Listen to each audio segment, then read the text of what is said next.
Welcome to Chamiat Amram Ivan. Today, we're going to explore a really exciting topic in integrated science for grade 10.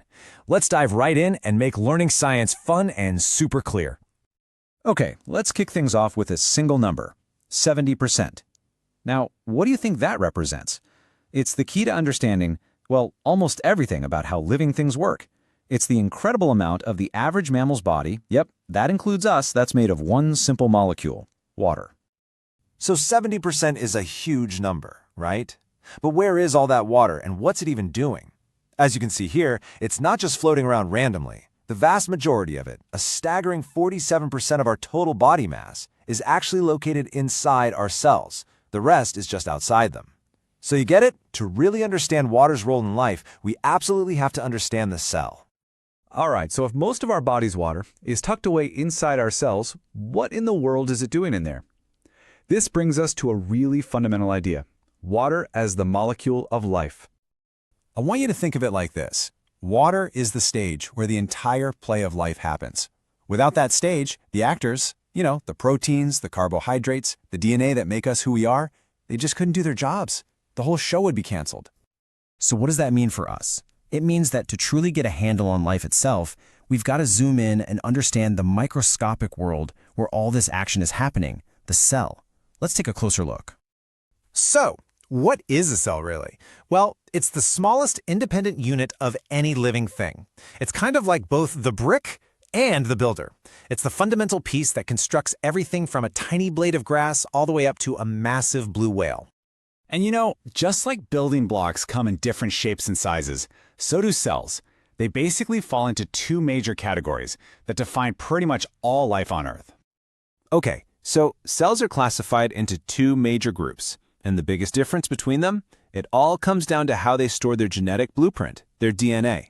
First up, we have the prokaryotes, like the bacteria you see here. Their genetic material, their DNA, it just kind of floats around freely inside the cell.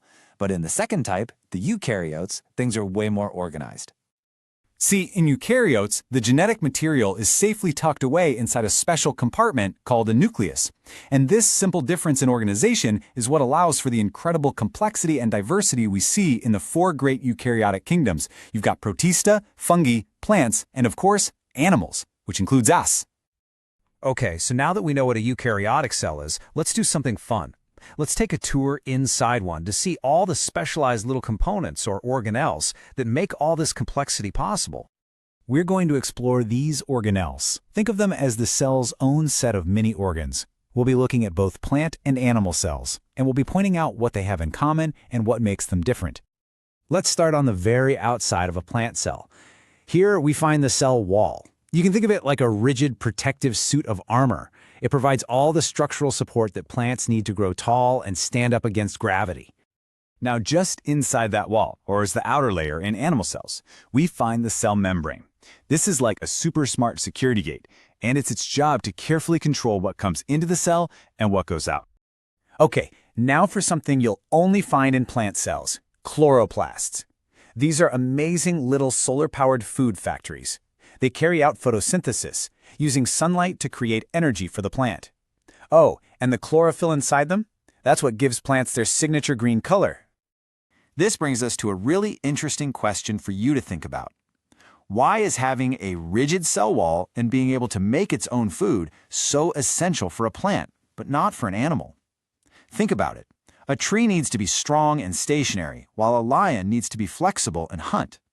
How do those different lifestyles explain why a plant cell has a cell wall and chloroplasts, but an animal cell doesn't? All right, let's move inside the cell membrane. We're now in the cytoplasm. Hey, remember all that water we talked about at the beginning? Well, this is where most of it is.